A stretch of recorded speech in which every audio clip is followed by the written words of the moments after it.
E aí, meus super bidos, e aí, meus bidos esmagadores.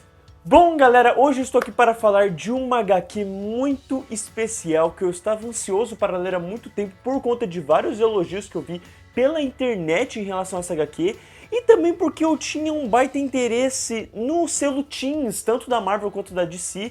Porém, a Marvel parecia que trazia conteúdo de maior qualidade, até que veio este conteúdo da DC que todo mundo começou a falar bem, todo mundo começou a elogiar só pela sua mensagem, e aí quando bateu uma promoção eu peguei e ficou aí faz tempo pra eu ler, até que eu decidi ler, e caraca, que leitura especial e diferente e inesperada e que foi uma grata surpresa. Bora lá, porque eu tenho muito a dizer sobre Superman Esmaga a Clã.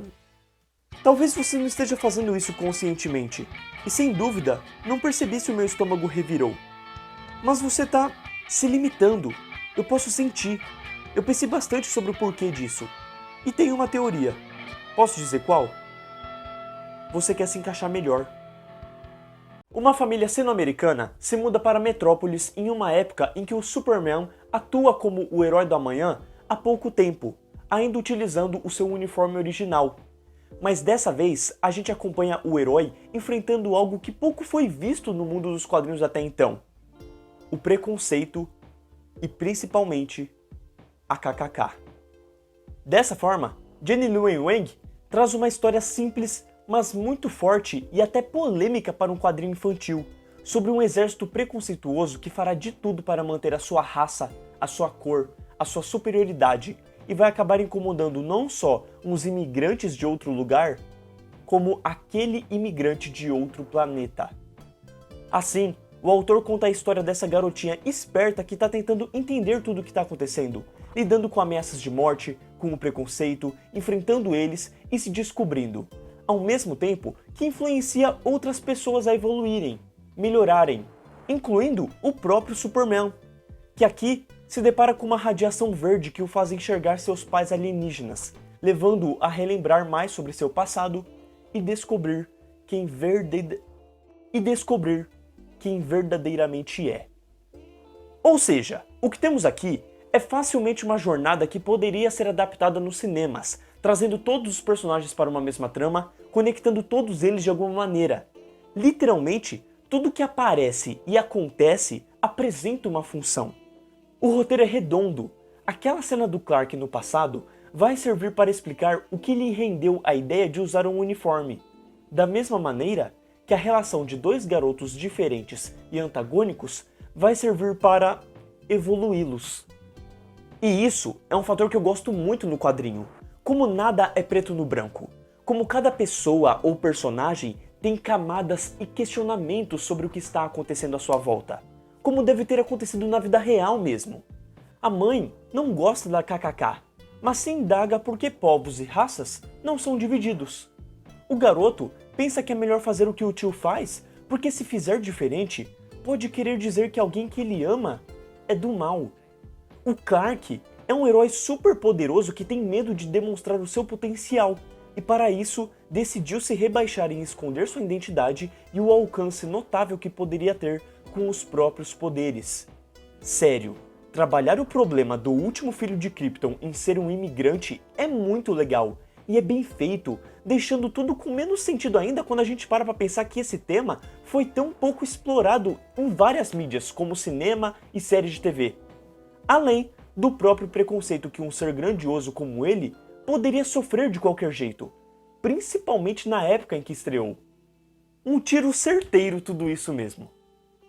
No fim, todos os personagens são bem desenvolvidos, têm suas tramas e participações bem estabelecidas, a ponto da história estar em constante evolução, apresentando muito dinamismo e precisão com os momentos em que vai sair de uma parte da narrativa para focar em outras, com algumas trazendo verdadeiras surpresas. E quando você termina, de modo algum acaba insatisfeito.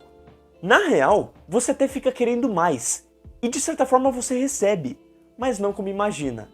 E nisso eu me refiro aos extras com o autor explicando absolutamente tudo que envolve o que inspirou essa graphic novel.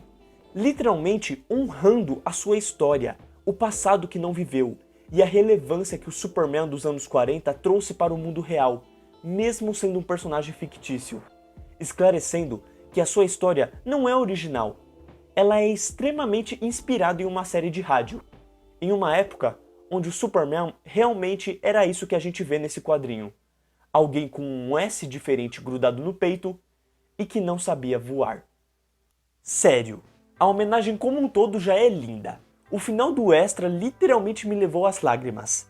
Mas eu fiquei realmente perplexo com a aula de história que eu tomei na cara. Seja do preconceito, do que houve na Segunda Guerra Mundial, da importância do Superman ou da própria KKK como um todo. Mais legal ainda, fica em ver as coincidências que a vida de Jeannie teve e como elas conversavam bastante com o Superman, com o seu heroísmo, o universo e seu modo de agir.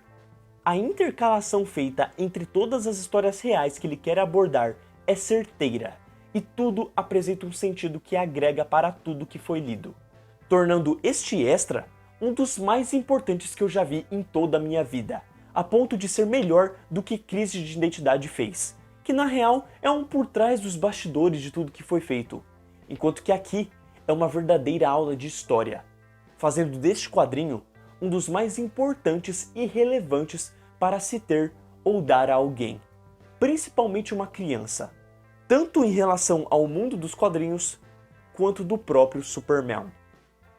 E a arte de Gurihiru engrandece isso ainda mais, nos apresentando uma arte fofa, infantil, gostosa de acompanhar, que remete àquela ideia de ver um desenho animado, mas nos tempos modernos, o que por mim combina ainda mais com a homenagem feita ao início deste herói, principalmente pensando na primeira série que ele recebeu. Meu único problema com ela como um todo acaba sendo pelo fator das duas crianças principais imigrantes não terem características de serem assim como os seus pais têm. Acredito que a arte deles lembre muito o que vemos na animação Operação Big Hero que se passa no Japão. A diferença é que todo mundo da animação se parece. Esse quadrinho já traz a importância na diferença e afeta porque o personagem zoa da garota ser Xing Ling, mas lendo e olhando eu não vejo muito motivo para essa zoação. Mesmo que no fim não deveria haver motivo de qualquer jeito, obviamente. Agora, falando do encadernado, além de um extra excelente, dá pra dizer que ele é a mesma coisa de qualquer um do selo Teen. Pequeno, dá pra você ler em apenas uma mão, tem páginas o suficiente para valer o gasto, para compensar o gasto, e tanto a textura da capa quanto das páginas são ótimas. Uma pena, na minha opinião, é que todas as páginas, não importa qual, não tem um número para especificar, né, qual que é a página, um número por assim dizer, né, quantas páginas tem e tudo mais, e isso infelizmente afeta para eu conseguir listar os erros do quadrinho, mas ainda assim eu dei um jeito e dei um jeito de listar os erros sem dar spoilers, então bora lá. Uma página antes daquela com fogo na cruz, no primeiro balão do terceiro quadro, há um erro de gráfica ali. Na página em que a polícia vaza após a cruz apagada, há um erro que parece ter passado uma borracha no terceiro balão. Na página em que Clark relembra de 1926, há um risco gráfico no terceiro quadro. Tem um baita risco vermelho no segundo quadro da página que Chuck chama a galera para o cinema. Na hora que Chuck fala sobre seu tio para os outros, ele diz escorpidão, quando deveria ser escorpião, como todo o resto da edição. Quando o pai fala com o filho no hospital sobre o que o machucou, ele diz por quê, quando deveria ser por qual, no primeiro quadro da página. Quando Roberta é pega desprevenida durante o jogo, há uma marca de como se tivessem tirado uma fita zoada do segundo quadro. Por fim, como destaquei no começo dos erros, há vários erros de gráfica mesmo, mas como são tantos, só posso dizer que é uma infelicidade, né? Mas não estraga a obra maravilhosa que este quadrinho é no final de tudo. Superman esmaga a clã é o título mais literal que poderia existir, pois não é apenas um acontecimento fictício, como real, mas você só vai descobrir mais lendo este quadrinho. Um quadrinho que eu sinceramente não dava nada, até porque o selo Marvel Teens trazia histórias bem mais divertidas e que funcionavam para um público além do infantil. enquanto o selo DC Teens trazia algo que realmente era mais infantil e parecia que não tinha muita relevância. Mas este aqui veio não só para mostrar como esta afirmação minha estava errada, de que sim, o selo DC Teens tinha a sua importância, como também para se consagrar como o melhor entre todos os quadrinhos do selo Teens, incluindo os da Marvel. Essa história traz coração, lição, discussão sobre política e sobre o preconceito. Fala sobre amizade e sobre o amor. Tem coragem para mostrar coisas que você não imaginaria em um quadrinho infantil. Além de conseguir manter uma leveza gostosa que facilmente poderia te grudar para futuras continuações. Mas acima de tudo, ela funciona por ser bem pessoal. O autor colocou muito de si nela, e por isso ela funciona tanto, honrando tudo que o Superman é e tudo que ele representa, entrando fácil numa lista de melhores do Azulão, como também servindo de porta de entrada para qualquer leitor iniciante. Perfeito. Bom, galera, era isso que eu tinha para dizer sobre Superman Esmaga a Clã. É um quadrinho que eu realmente não esperava gostar tanto, é um quadrinho que eu não esperava me emocionar tanto com a sua jornada, com essa história, com os seus personagens que são tão carismáticos e tão legais e que traz uma profundidade tão boa em relação ao tema que está sendo tratado ali, sabe? Como cada personagem tem ideias e você tem que comprar, que você fala assim, pô, essa pessoa não é tão errada assim, sabe? Ela tem um pensamento tóxico, mas tipo assim, ela é uma pessoa boa, entende? Então, o que a gente necessariamente tem que olhar em relação a algumas coisas, sabe? Mas logicamente tem o preconceito, tem essas coisas, tem o fator ali que você vê uma vilania, mas é muito legal como eles conseguem trabalhar isso e desenvolver todos os personagens em relação a isso, sabe? Eu acho que é muito legal, é legal porque por um momento eu até confundi, eu achei que realmente o nome que ele tava dando aqui em relação a KKK era um nome verdadeiro e que eu tava descobrindo no quadrinho, mas não, é um nome fictício para o quadrinho pra tentar fingir que não está falando da KKK, mas quando tá falando da KKK, obviamente até pelos uniformes, enfim, é muito legal e é um quadrinho extremamente importante. Ele só não mostra como o Superman é um personagem muito além do que as pessoas acham que é o cara perfeitinho da América, como também ele traz discussões que são tão importantes e relevantes para os tempos atuais, que é simplesmente um quadrinho que eu recomendaria para você dar para qualquer criança, para qualquer pessoa, e que sim, é melhor que qualquer quadrinho que eu já tenha falado aqui no canal envolvendo o selo Marvel Teens. De verdade, não esperava. Se um dia surgir um outro quadrinho desse nível, por favor, falem pra mim, comentem comigo, porque eu realmente não tava dando nada, comecei a ver muita gente falando e falei, mano, vou comprar.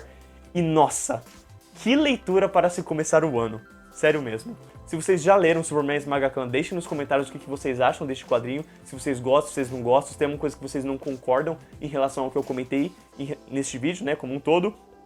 E espero que vocês estejam aqui para a próxima review da semana que vem. Beleza? Muito obrigado por assistir o vídeo até aqui. Valeu, falou!